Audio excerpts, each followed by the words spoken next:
Shanghai market, which is currently down 0.4%. Bricom Group itself had financed the preferential issue. The 20-day stands at 19,540 or so. 26 point kind of open pop. Positive primary from here means that there are limited downside risks. There is a need to sort of monitor where your rate is pegged relative to the US. There is a large cap which doesn't move day after day, and then you've got the mid and the small caps which continues to soar. Torrent, in fact, has thrown its hat in the ring when it comes to the race to buy the Cipla promoter stake. 127 crore shares will be eligible for trading once their lock-in period ends. There's a lot of interest given the market is doing very well, especially the mid-cap and small-cap. The industry has managed to put a strong growth in 3 of its biggest segments. The world is watching with bated breath to see if Chandrayaan-3 will succeed in making a soft landing on the south pole of the moon. The bank nifty is up around 370 odd points. Well, that was the day so far. You're with us here on a fresh new edition of Closing Bell. We are coming to you live from the CNBC-TV18 Multi-Rosewell studios. I'm Prashant. With me, my colleagues Rima and Surbi here in the studios. Nigel joins us as always from Newsroom 4. Guys, hi, good afternoon. Nigel, hi, good afternoon. Well, it's up and about 60 points higher on the Nifty. We are nicely cruising along. And this is not yesterday's session. This is more like day before yesterday's session. Yesterday was flattish where the market did nothing. Today, it's got a little more in terms of the zing. So I put this level out in the morning, 19,440. So yesterday, all day, we were hugging that 19,400 level. We moved up 50 points. That's it. So we're above 19,440.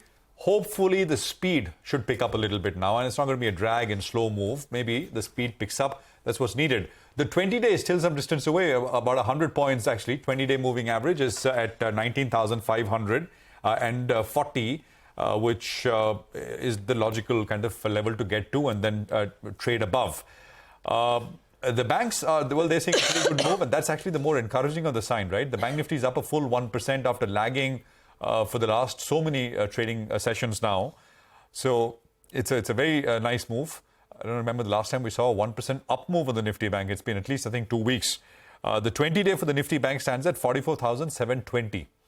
So again, that is just less than 1% away from where we are right now. And mid-cap and small-cap indices are trading between 0.5% to 1% higher as well. So that's the broader kind of picture. No problem there. Small-cap index now closing the gap with its lifetime high, which is about 100 odd points away or so. So if you're wondering in terms of indices, what to do, index, what to do, I mean, I would still kind of lean on the side to say, well, wait and watch. Wait for this close. There are things lined up. Things are happening in the US session with these big NVIDIA result, which is going to be important for the tech complex. Then Friday, you've got this Jackson Hole. Nothing dramatic is going to happen in the next 2 days. But maybe a rally is building up, and the better thing to do is to trade it with stocks where it's more clear which way momentum is and which are the stocks which are rising or falling. So we'll talk more about that in just a bit. Rima. Prashant, I just want to say before Rima comes in, maybe the Bank Nifty is taking inspiration from the Chandrayaan. Finally, it has decided to lift off as well. And it's aiming for the moon, looks like. But what a move in the banks, right? Banks had done absolutely nothing for the last so many days. Pull up a 1-week chart, and banks had been just sluggish, tired. There was so much fatigue in it. And finally, you are seeing signs of a breakout. What a good move we're seeing. The index is up close to about 1%. And despite this, on a month-to-date basis, the Nifty Bank is still down 2.5%. Underperforming the mid-caps, which have seen a rally of close to about 3%. So the day purely belongs to the banking names. In fact, if you pull up the contribution plate, you would see that out of the Nifty gain of about 55 points, almost 50 points is courtesy ICICI, Axis, State Bank of India and Kotak Mahindra Bank.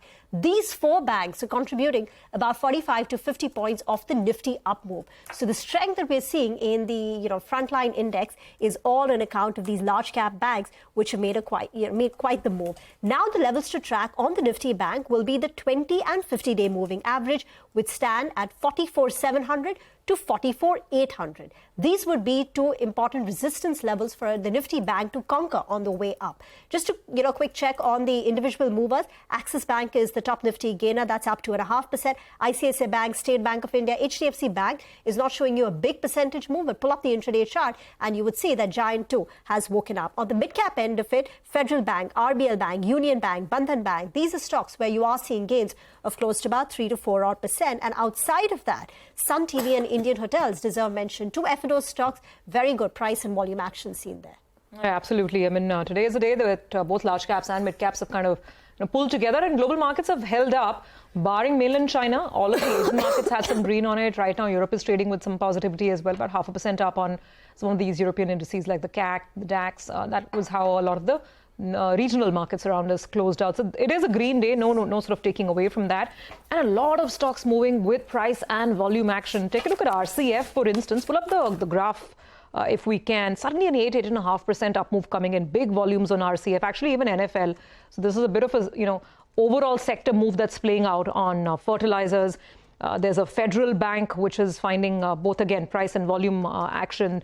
Some of the new age stocks like Paytm and Zomato are doing well. It's a long list of winners really out there. And then, of course, the PSU names, Hindustan Copper coming up on the screen. Actually, metals overall, large cap, mid cap, small cap, most metal stocks have had a great rally today. The thesis is the same. Expectations of some more stimulus in China, and maybe that will work well for commodities. So that's the metal trade for the day.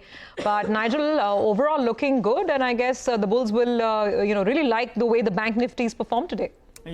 Should be all of us are excited, but I think you in particular are very, very excited about this event today, right? The Chandrayaan. Oh, absolutely. You remember you remember when it was launched? It's been more than a few weeks, but I don't remember the date. So I'll tell you the date. It's July 14th when it was there, and we were all in the studio on that day. And we had a fantastic final 60 minutes. I recall it, and Reema, I think, was there as well. As it took off, we had the markets as well that took off. And today, on the last day, hopefully, it's likely to be the last day today. We are seeing a lot of traction as well, so maybe some kind of linkage out there as well. And I'll tell you what, on the day of launch, we had a very, very good final 60 minutes. The bulls will be hoping that the final 60 minutes today as well is quite good, because the Nifty Bank has finally come to the party, and that was giving an indication it wants to go towards that 44,700 odd mark. So just thought I'll put that up for our viewers. So Mitesh Thakkar is with us as well to give us his trade. Hi Mitesh. Well, finally the Nifty Bank said, hey, don't keep me out. It was the underperformer. Now it looks like it's seeing some traction, at least for the time being. That 44,200 mark is conquered. Now all eyes on the 44,700 mark. Your take. So I'm slightly more bullish, Nigel, over here. Good afternoon. 44,200 and 500 were two levels which I was watching. We have tested 44,500 just trading over there. But I think the way this hourly and 2 hourly charts are shaping up, good chance that we might be for a test of 45,000 plus levels over here. So quite positive on Bank Nifty. At least today is some kind of a reversal pattern fired.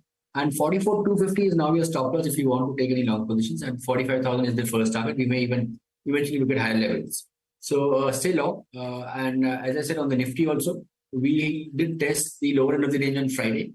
I think we are heading towards the upper end, which is closer to about 19,650. And Nifty Bank could, possibly add to that move on the Nifty as well. So very clearly trade with long bias. I have right now two buy calls. One of them is RCF. I think Surbi was just mentioning the stock. Good price and volume breakout over here. Keep a stop at 117. Look for targets of 130 to begin with. And the other one is RBL Bank from the banking space. This is also given a very strong reversal. So buy here as well. Keep a stop at 224. Look for targets of 243. Okay, all right. Mitesh, thanks a lot for giving us your call on the index. We're continuing to stay long, and you've given us a couple of stock calls as well. Hemang Jani as well joins us on the show. Hi, Hemang. Thanks so much for joining in. Well, we want to discuss a lot of stocks with you, Hemang. So let's start off with one buzzing stock, and then I'll come to you for your view on it. GMDC. The stock is buzzing in today's trading session. Just a few days ago, the management had put out on the exchanges that they've gone ahead and increased the dividend for the past year by around 20%, from around 9 rupees 10 paise to around 11 rupees 45 paise. The street has taken it very, very positively. In fact, the stock price only has moved 20%, post this revision. The dividend yield on the current stock price is around 5.1, 5.2% approximately. And the total dividend payout as a percentage of the last year's EPS is closer to around 30%. The last quarter's numbers, though, were disappointing. No two ways about that. There was a compression on margins, both on a year-on-year as well as on a sequential basis. The revenues were lower. The profitability as well got hit. Maybe various factors played out. Maybe the onset of the monsoon or early monsoon could have hurt them. The power business as well out there is struggling. Next up, what are the triggers going ahead? Why is the street so excited? One point is they're hopeful that there'll be a recovery of performance. Now, quarter two is normally seasonally weak for them. So the hope is that in the second half of the year, there'll be a revival out there. So let's hope margins improve on that front.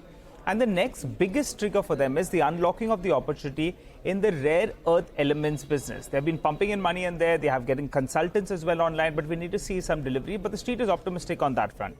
As looking at the shareholding pattern, you have close to 74% stake with the promoter entity, which is the government.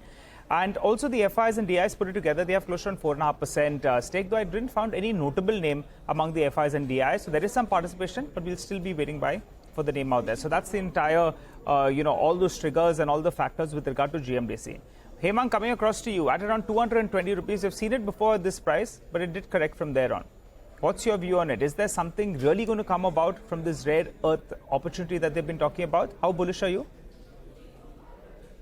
Good afternoon, Nigel. I think we should see some of these stocks movement in the context of the broader PSU theme which is at play, particularly defense, railway, some of the power. And occasionally you'll find that some of the smaller PSU or the state PSU as we call it, basis certain developments like in GMDC, people are talking about the implementation of the rare earth metal policy by the government and possible benefit it could have for some of these PSU companies like Hindustan Copper, GMDC. And also there is an element of lithium plan also which is there where GMDC could play a role. But my take, Nigel, is that we should take certain things with a pinch of salt. I think we don't need to chase any and every small PSU stock, just because there is some buzz in the market or there is a momentum. I think it makes more sense to stay focused on the names where there is a certain degree of earning visibility, or that, let's say, defense is the core theme, and that there is a certain amount of a re-rating which is happening because of the focus of the government, because of the regional or geopolitical issues which are there. So I think it would make more sense to stay with selective names rather than chasing multiple names. Okay. Hemang, do stay on. We want to talk about the big story, one that everyone in India is going to be watching, and that is our ambitious moon mission. Chandrayaan-3 is scheduled to make history by successfully soft landing on the lunar South Pole. It's a proud moment for all of us as the countdown begins, and if successful, we will be the fourth nation to accomplish this on the South Pole. In fact, linked to this, a whole host of stocks are also buzzing in trade. Vivek is here with those details. Vivek. Well, absolutely. There are a whole host of companies within the listed universe which have gone ahead and supplied, various critical components, gone ahead and done work in terms of actually going ahead and planning how exactly will the orbit be. A whole host of stocks, 8 on our list. Let's have a look at each one of them and what exactly have they contributed to the entire mission. First on our list, L&T company manufactured as well as did a proof pressure testing of critical booster segments. Also did the system integration of the launch vehicle for the entire Indian space program. Second on our list is BHEL. The company provided batteries to ISRO for construction of Chandrayaan. Also talking about Hindustan Aeronautics, company manufactured Vikram lander, part of the spacecraft that will actually land on the moon. Fourth name on our list is Parish Defense. The company supplied navigation systems for the spacecraft. MTAR Tech, this particular company supplies Vikas engines, cryogenic engine subsystems, and also supplied various modules for the launch vehicle Mark III. Talking about Midani as well, supplied various alloys and special steels for the lift launch vehicle. Walchand Nagar Industries, this particular company has been associated with the space program for quite a while. Company supplies critical booster segments S200, which were both manufactured as well as proof tested at the company's facility itself. Components were used in the launch vehicle of the Chandrayaan mission. And lastly, the stock we're talking about is Centum Electronics, designing as well as manufacturing electrical systems for the entire launch. Okay, all right. That's a tidy little list. And thank you very much. Really fantastic. A lot of it is homegrown technology.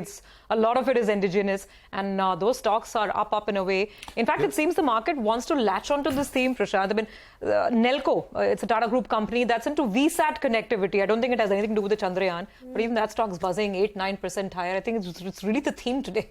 You know, I think in 2021 or 22, the government and the cabinet had cleared the space. It was called something. The space policy. It was the space policy under which there was in a very formal way letting the private sector participate in this India space program, which was not there before. So. I remember there was also, something of them using facilities of ISRO for a nominal charge to test things, etc. And by the way, I mean, we don't talk about it, but in the startup world, I think there's a company out of IIT Madras, which is now very, very big and is very well funded, which actually is aiming to become, I'm using the term loosely, but the next Tesla? Exactly. I mean, SpaceX, not Tesla. SpaceX, actually, right? not Tesla. Which is, but it's space is the final frontier, as they say, but it's booming business as well, apparently. And this whole race to the moon, I was reading about it yesterday. There was a complete lull after the Cold War for 4 odd decades. It was a forgotten story, but suddenly the moon is the new frontier. Maybe a base station for onwards and beyond. I'm just surprised the budget, guys. It's only done under less than $75 million. That's less than what movies are made. Right? I think Interstellar was made with double the budget, if not more. I think I don't want to, but I'm going on a limb here. But I think in the US, companies charge $1 million to carry one liter of payload. $1 million for a liter. So if you want to carry one bottle, one Bisleri, 1 liter, it's $1 million, right? So it's but India is, of course, far ahead in terms of bringing costs down and in such a huge way. And actually, that's the reason why, we are, in a way, the launch station for the world in many ways. Oh, yes, absolutely, with our PSLV program. Hemang, now, obviously, there's so much of excitement around these stocks and a lot of pride, and why not? But let's talk fundamentals. A lot of them have done very well. Aside of the Chandrayaan project, stocks like Paras Defense, MTAR, they've had a defense angle to them along with space exploration as well. Have any of these companies been on your radar? Any that you study, that you like? So, Surbhi, I think, apart from the smaller names like Midani and MTR Technology, etc., I think, some of the companies like L&T and BAIL, where, apart from the fact that the core business, there is a certain amount of improvement, they have also played an important role in terms of, supplying certain components, batteries. Let's say BAIL is supplying batteries for Chandrayaan 3, and it has also manufactured certain adapters, etc. Even L&T has played a key role, in terms of providing certain components for Chandrayaan mission. And I think, it would make more sense to focus on the companies which are having their own core story, and Chandrayaan could be an important trigger because of the focus which is coming back onto the kind of spend that we could have once this is successful. And at a global front, if at all we have something important and some sort of outsourcing opportunity for some of the other companies, that would be another factor. But I think some of these companies surely warrants a fresh look at it, given the fact that the core business is seeing a major turnaround. Hemang, do stay on. Need to slip into a very short break. We'll be back in a jiffy. On the other side, our Alpha manager for the day, Tridi Bhattacharya of Edelweiss AMC, also joins us next.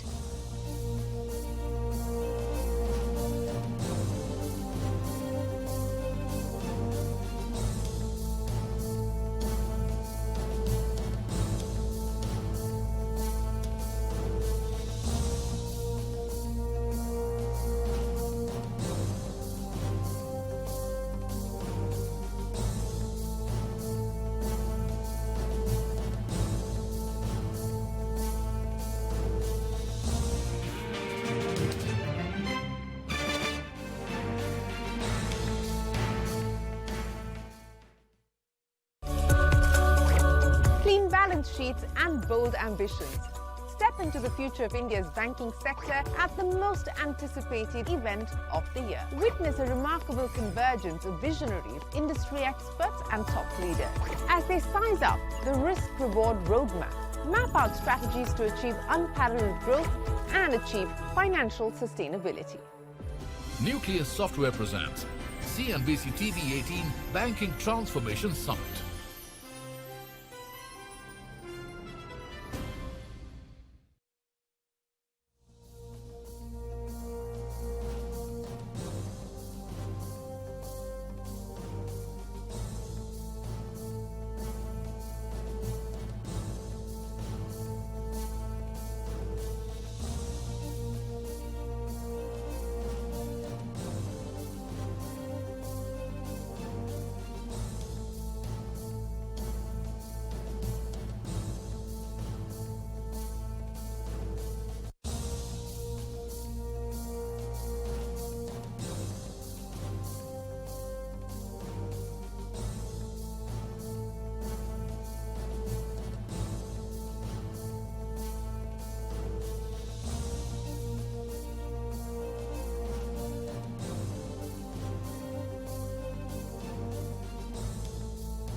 Welcome back. Fertilizer started moving up. So pull up an RCF or an FACT. RCF is a gain of close to about 8.7%. FACT is up nearly 4.5%. So that's a pocket of strength.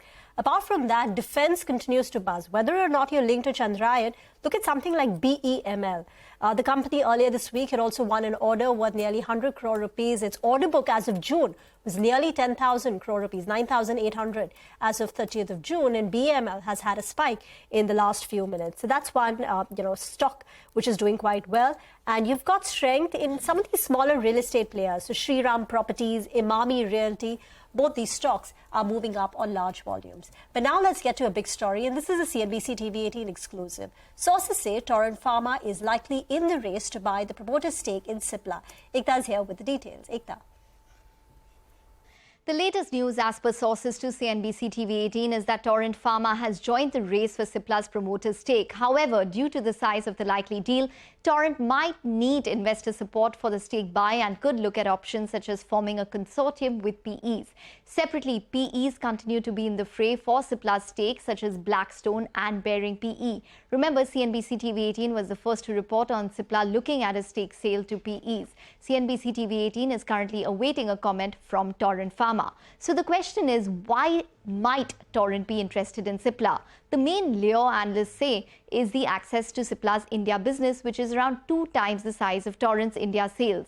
Cipla, which gets around 43% of sales from India, is ranked 3rd, while Torrent, which gets majority of sales from India, is ranked 6th. The overlap also between the two companies is expected to be limited to around 1% of their top 50 brands, as per analysts. Torrent might also be interested in Cipla's US arm, which is 5 times the size of Torrent. To put it into perspective, Torrent's FY23 sales from the US was $145 million, which is less than Cipla's quarterly run rate of around $200 million.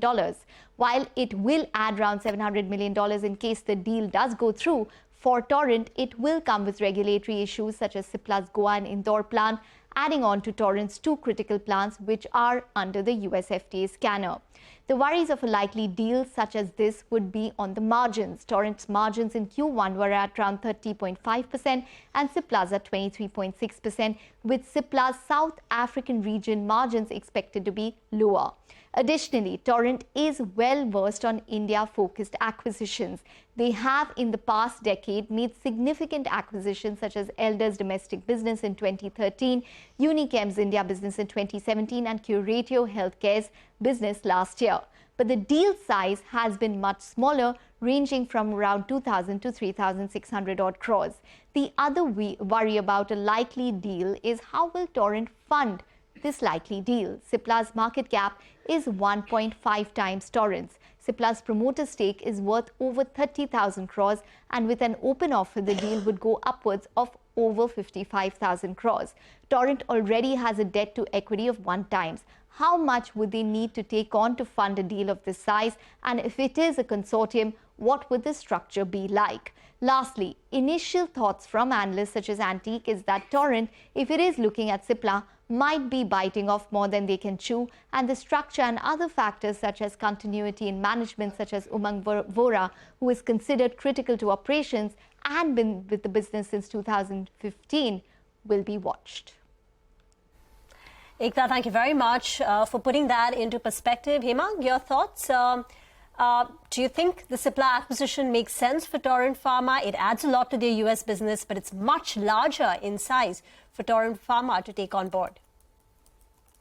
So there are 2 aspects here, Rima. One is that what would be the possible, valuation and the kind of money which will have to be paid, and given the size of the balance sheet of Torrent Pharma, how that part will be taken care of.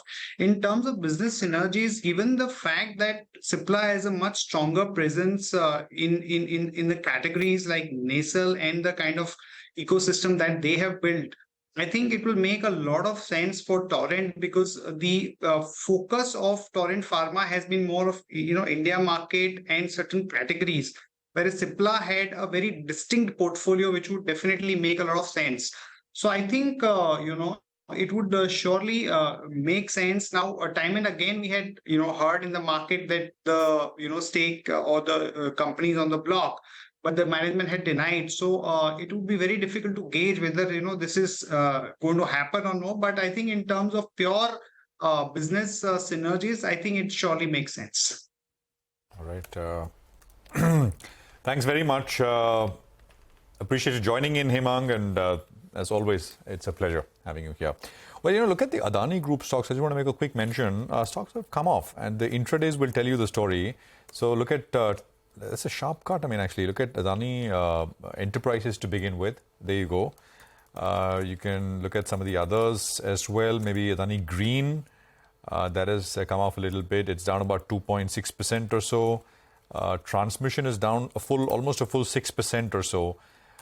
To be fair, I mean, it's not as if the correction started now. I mean, they've been falling for most of the day, and that has continued basically. Ports is down about 3% or so. Again, Ports has also been coming off from the morning. Adani Power has been sort of moving up very sharply from 285 levels 3 days back. It went up to about 350, and it's pulling back a little bit, 2.5% on Adani Power. So that's one group of stocks. 66 points on the Nifty. We're at about 19,462 as things stand right now. Market breadth is looking healthy. Mid caps, small caps, etc. looking good as well. Tridip Bhattacharya is with us, Chief Investment Officer, Equities at Edelweiss AMC. Tridip, good to have you with us here. Thanks very much for your time. Banks are doing well. And I reckon one of the most asked around questions on banks is, why is HDFC trading at 15 times multiple? It's a giant, it's growing well, quarterly numbers have been looking good. And so just wanted your thoughts there. HDFC Bank. Valuations now, someone was pointing out, was it almost 15-year lows? So I think obviously the valuations have to be calibrated against of an enlarged base, what kind of growth they do. And hence different stocks trade at different valuation multiples. Some of the small cap stocks at higher multiples because the earnings growth subsequently is kind of quite high, and likewise. So without getting into specific thoughts, I do agree that broadly speaking, if you look at lending financials, the valuations of that bunch is by and large one place where valuations are still kind of comfortable, i.e. in line with their historical valuations or maybe slightly lower. But I think broadly speaking, you are dealing with a kind of a market which is valuations wise fair value, maybe slightly on 10% on the higher side. But I mean, this is a day of conference. I met a whole bunch of companies. It seems to me that the business momentum is fairly robust. So that's where we are. Hi, Trideep. Good afternoon. Trideep, just imagine HDFC Bank is not performing, one of the largest weights on the index, and still we are higher. So pretty good news. I think HDFC Bank just needs to move 5% and maybe we'll get back to around the 20,000 odd mark. That's the hope, at least from a bullish perspective. But these large caps, well, it's good. Good portfolios are being built for a longer time horizon. The real party has been in the mid cap and the small cap space. What a big outperformance we've seen in this calendar and this fiscal year. Do you think things are getting overheated right now? If you have to allocate fresh money, where will it go? The larger cap names? Or do you think there are still select mid caps that look good? No, I think we can't rule out. So overall, the context is that the Indian economy is in a cyclical uptick. And in that context, whenever an economy is in a cyclical uptick, returns get broad-based. And when returns get broad-based, mid and small caps generally tend to do better than the large cap. I mean, if you look at the history of markets over the last 50, 60 years, that's by and large what it happens. Now, in that context, in some pockets are the valuations expressive in mid and small caps. In small caps, maybe in certain aspects, in certain pockets, they are. But I would say that overall, the valuations between mid and small caps, you can still find pockets where they are investable and valuations are still reasonable. Overall, so the classic PEG ratio that we think about, we can still stitch together a portfolio which has a PEG price to earnings growth ratio of 0.9, which means what you're paying for versus what you are getting are kind of are on the attractive side than otherwise. Okay.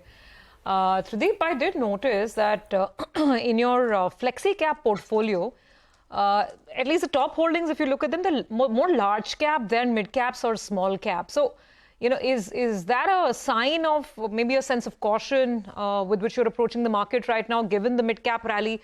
Lots and lots of blue chip names in that fund, from banks to names like Infosys, etc. We'll put up the list as well, and fewer mid caps and small caps. So, what's the takeaway? Yes, I think overall in the flexi cap category, wherever the valuations are relatively better, large caps are clearly at lower valuations today than that of mid and small caps. And some of them have not done as well. So we take a calibrated view between large and mid. I can see in the list that you put together, there is one or two names which are there in the mid cap as well. And if you go below the top 10, there will be more. So I think overall, are we taking a market cap call at the moment? No. I think we are sticking to basically what I call as pockets of earnings resilience. And whether that is a large cap, mid or small cap, those areas of earnings resilience is where we want to be in. Because even if there is a market correction, those areas, my reckoning would be they would hold up better.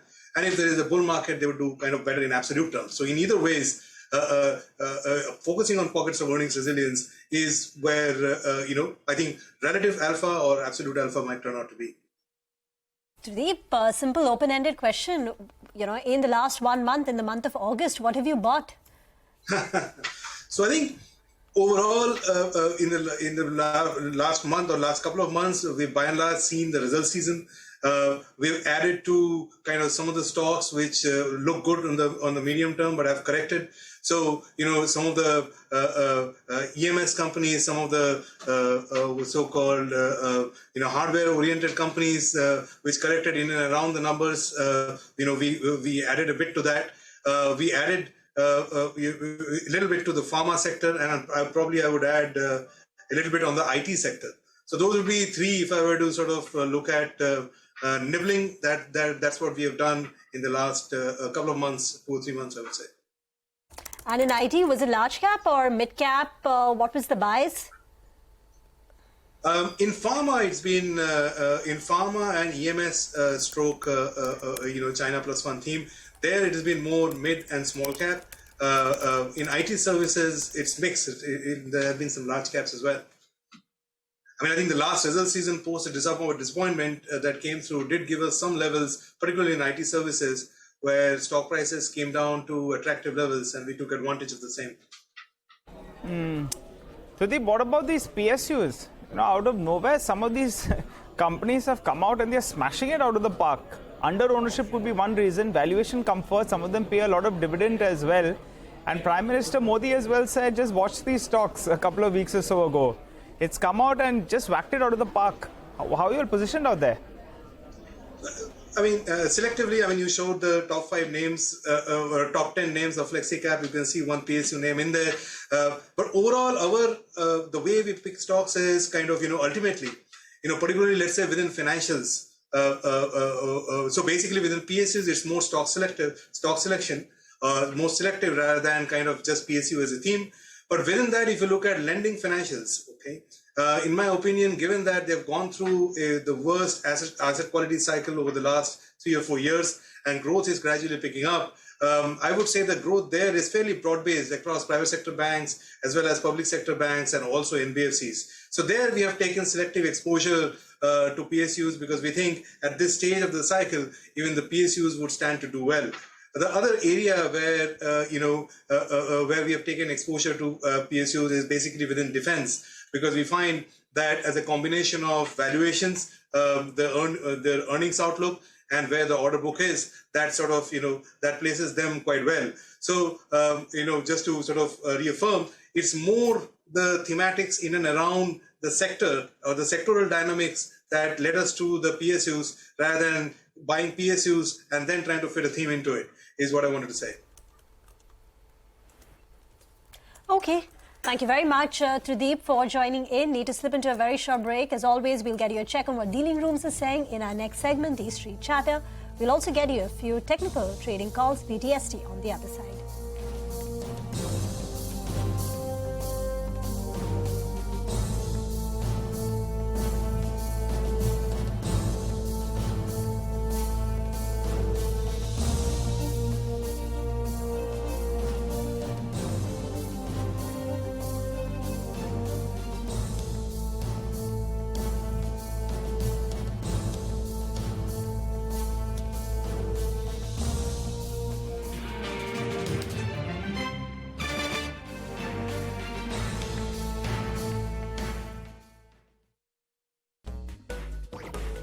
For a robust and thriving economy, the convergence of the banking sector's scale and the agility and innovation of fintech companies holds the key to transformative growth. Witness industry experts and pioneers share their valuable insights on how technology-driven collaboration can lead to a connected, efficient and innovative financial landscape.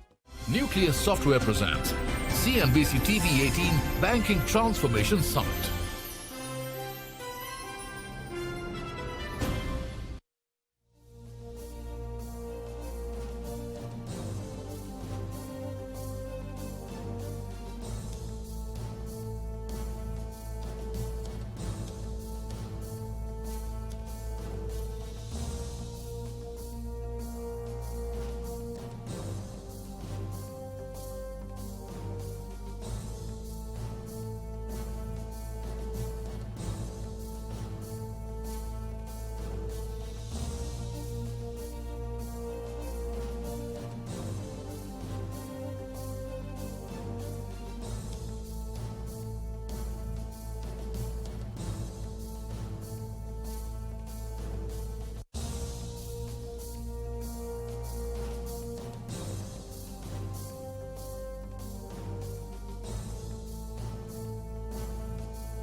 Welcome back. Well, there is some bit of pressure coming into Adani Group stocks. So you have Adani Enterprises, Adani Ports. Both of them have moved to the low point of the day. You also have Ambuja Cements. Remember, the stock has seen a bit of a rally.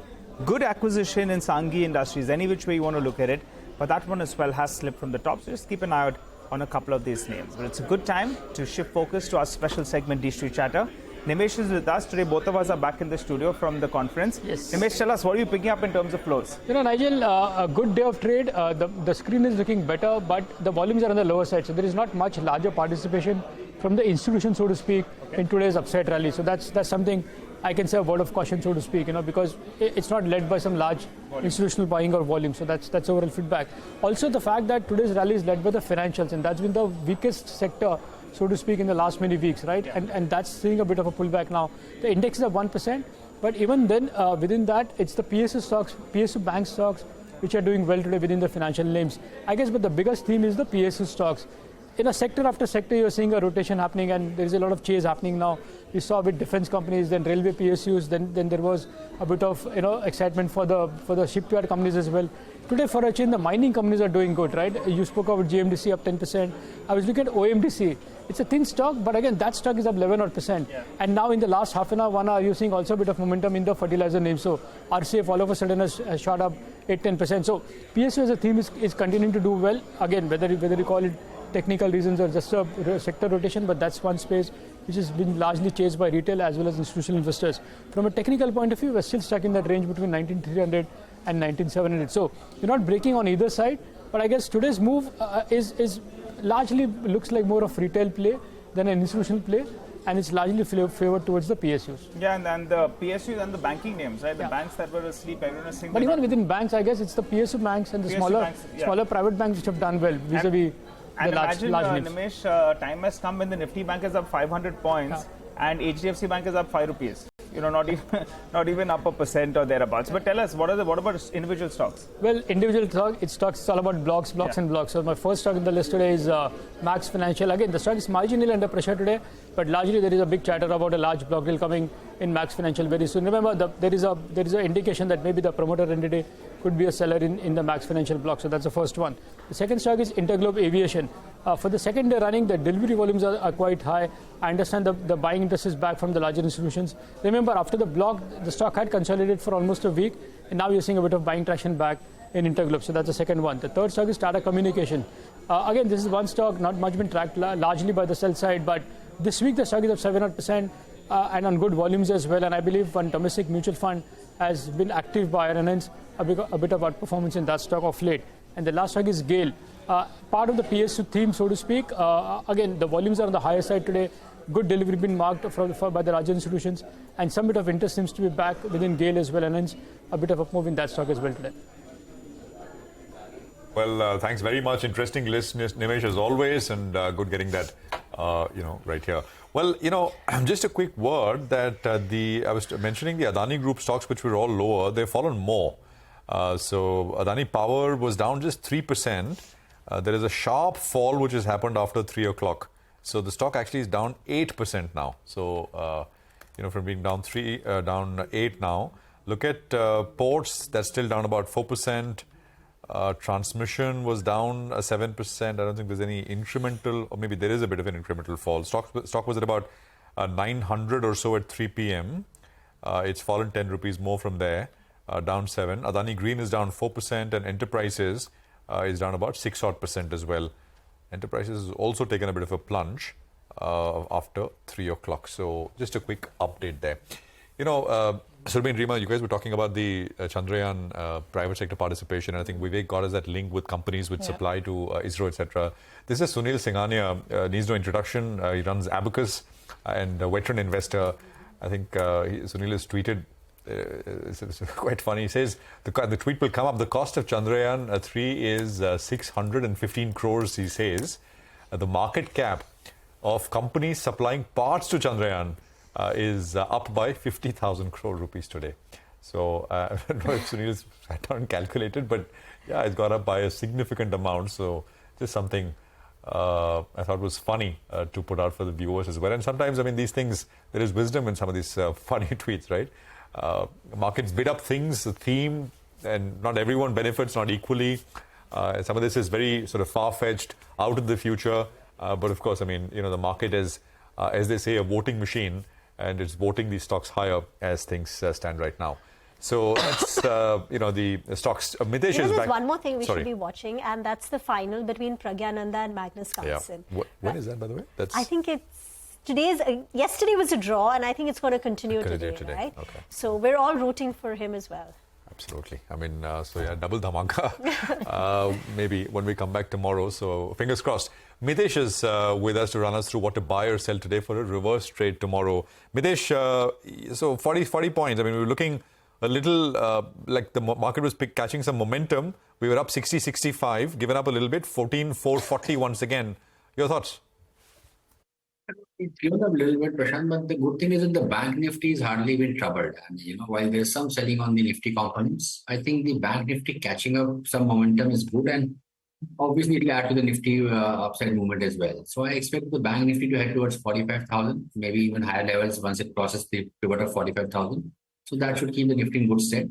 So maintain long bias. I have two buy calls right now. A BTST and Bandhan Bank, which I would recommend taking a BTST with a stop below 234.5 for targets of 242. And Godrej Industries is giving a very good breakout. So that's a BTST with a stop at 518 for targets of 5. Okay. All right. Got that. Thanks for the trades, Mitesh. You have a good evening. We'll catch you tomorrow with all the market action. Let's focus on an important story which comes in from the power space. Vivek is telling us about a latest government notification which extends the applicability of Section 11 till the 31st of October. Remember, Section 11 had been invoked by which the government basically tells certain gas-based power plants to operate at full capacity, and then there's a pass-through when it comes to the feedstock that they're using, etc.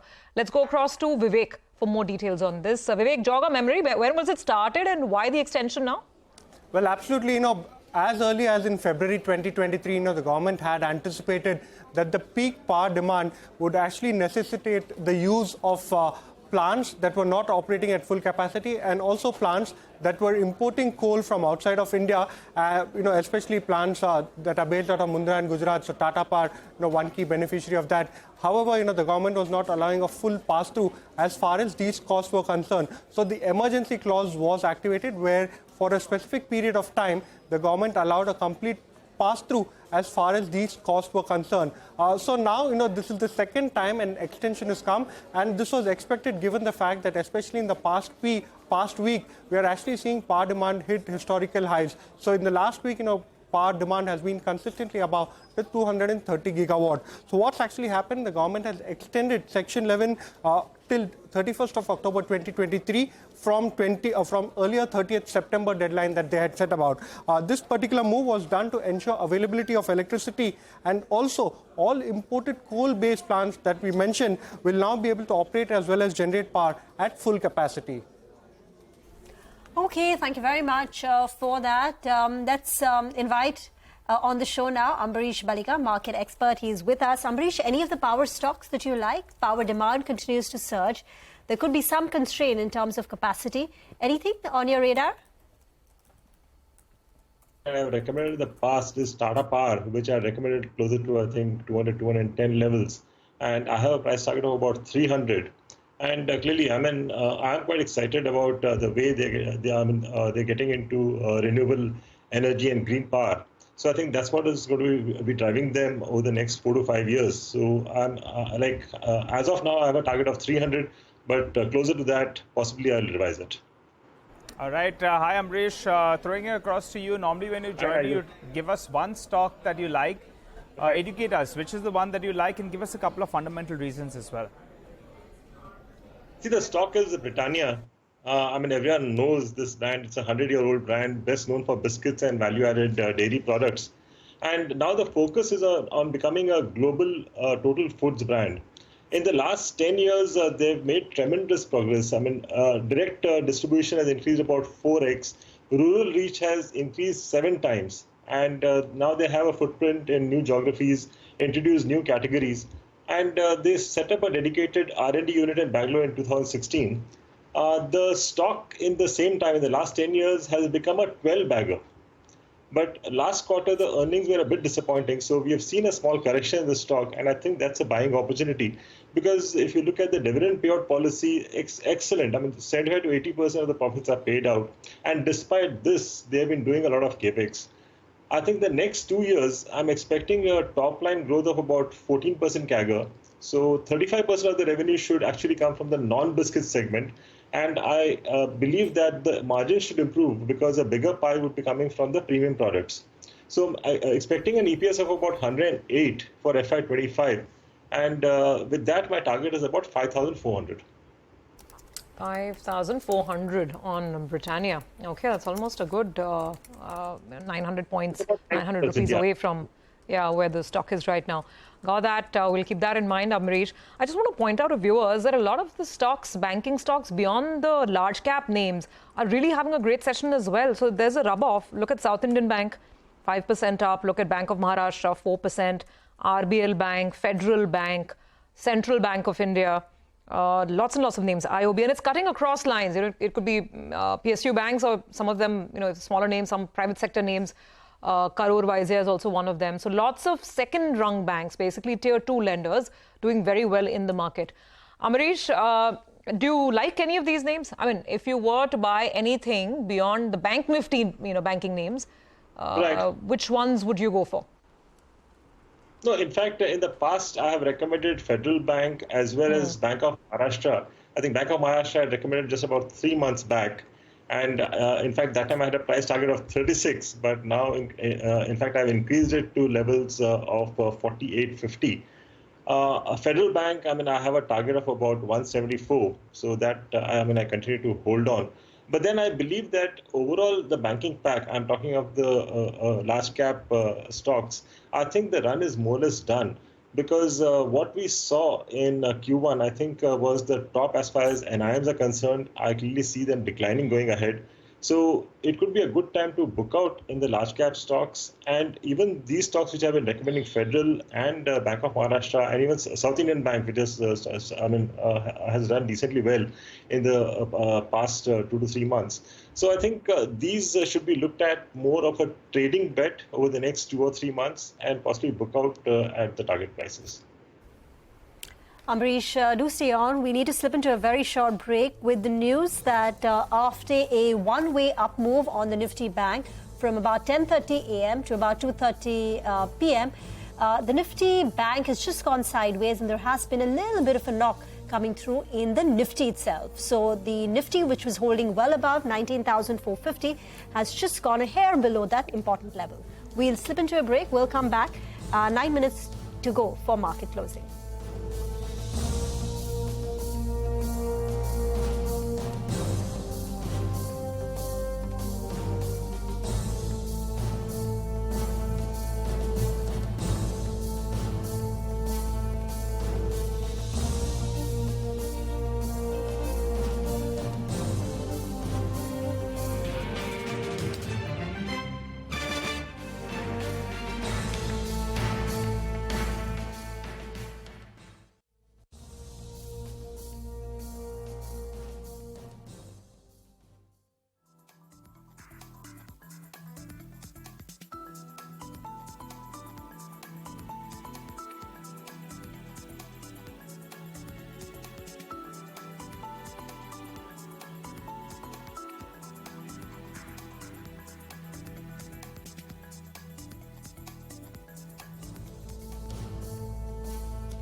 Welcome back. The party is on actually for the mid-cap and the small-cap indices, but it seems that the music has just stopped, maybe for a tad bit at least as we speak.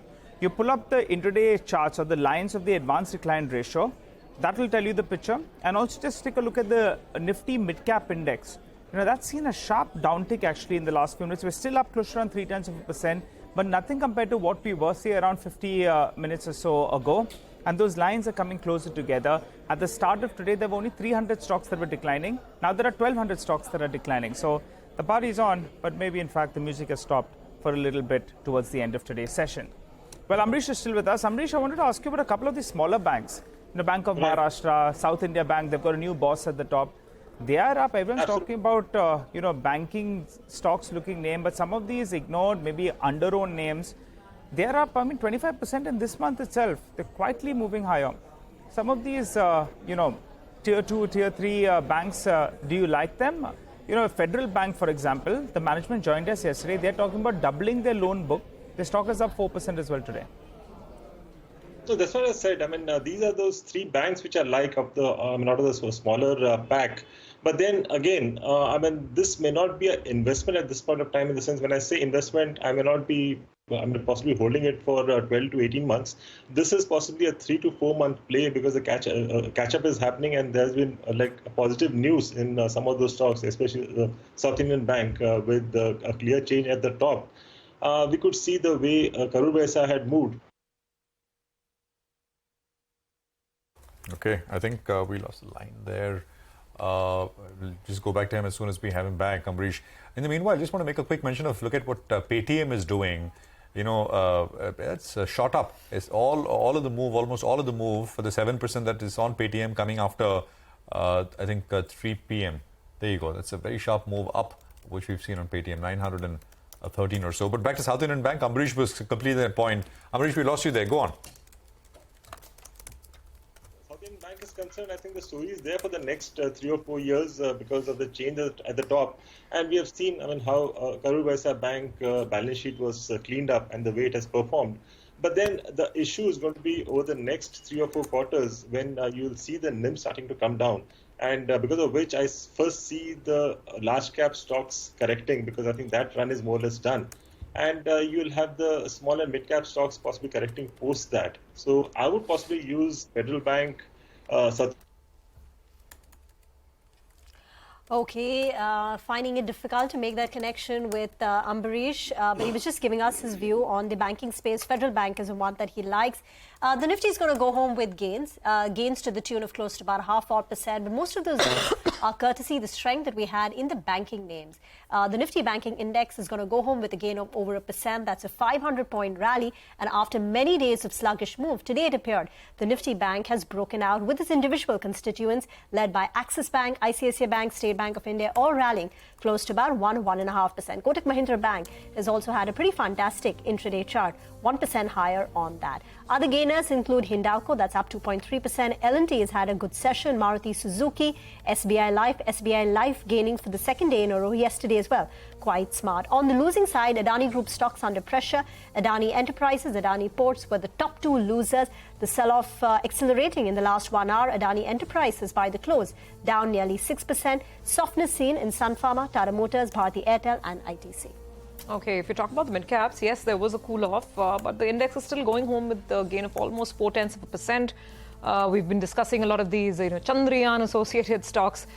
Good day for them. Paras Defense, 5.5%. BEML, about 5%. MTAR, up and about as well. Mishra Dhatu, up about 3%. So these are some of the major names. Other than that, a lot of the real estate plays had a very good session. Look at Godrej. It's up about 9% if I'm looking at the right one. Let's pull up Godrej Properties. Some of the other names like Sobha, etc., also managed to get. Keystone Realtors is another one. So decent day for a lot of the real estate stocks. Other than that, if we talk about gainers, where the price and volume action was still in favor, then Shipping Corporation of India, 9%. A lot of the banks that we were just discussing with Amrish, UCO, Punjab and Sindh Bank, South Indian Bank, Federal Bank, all of these stocks up and about. Easy Trip was another name that stood out. And Paytm, as Prashant was just highlighting, Paytm has had a great run, about 6% up today. Fertilizer stocks, RCF, NFL, were some of the other key movers. All in all, a little bit of a cool-off for sure. star of the trade has to be the Bank Nifty, with a move of 1%, towering over the other key indices today. Okay, well, that's basically the end of trade, 43 points higher. Mid-caps coming off towards the end, as we highlighted earlier. Small caps going home with decent gains. Market breadth not as strong as early in the day, but still positive. 1350 stocks higher, 950 stocks lower is what we have. Well, we'll take a quick commercial a break here. We'll come back. We'll get you excerpts of our conversation with Gautam Dugar of Motilal Oswal Institutional Equities on the sidelines of the Motilal Oswal Global Investor Conference. Stay tuned. That's coming up.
Welcome back. Well, earlier in the day, we caught up with Gautam Dugar of Motilal Oswal Institutional Equities on the sidelines of the 19th Motilal Oswal Annual Global Investor Conference.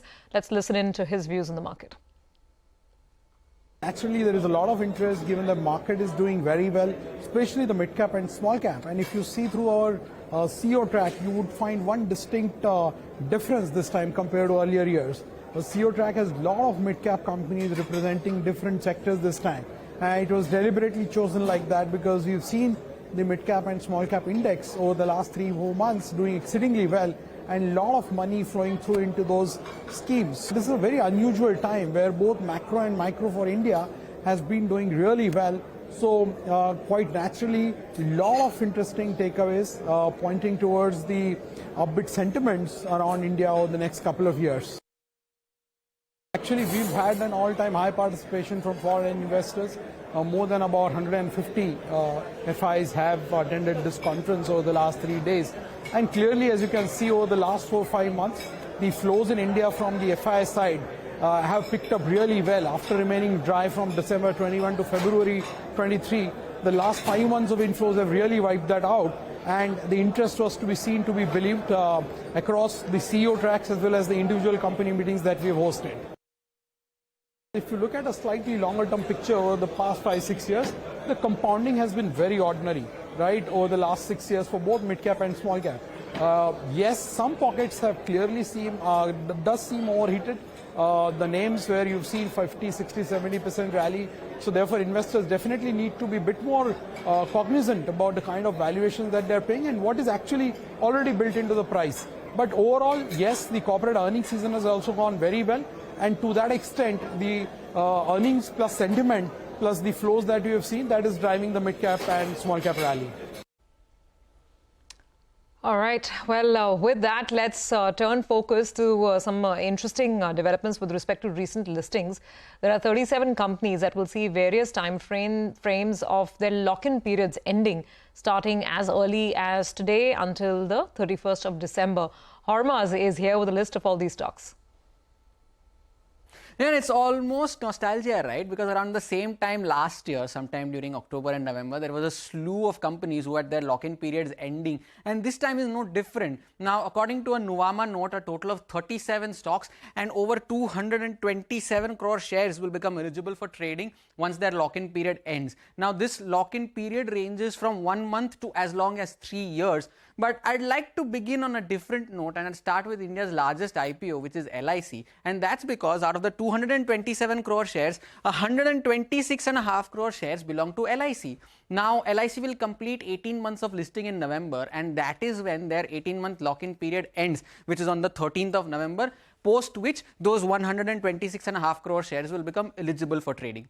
Now let's move to the recent listings, and NetWeb Technologies is the one whose 1 month lock-in period is opening today. Now that stock will have 20 lakh shares which will become eligible for trading, and other stocks in this list include Yatharth Hospitals, SBFC Finance and Concord Biotech, which will have their lock-in period anywhere between the 1st to the 3rd week of September.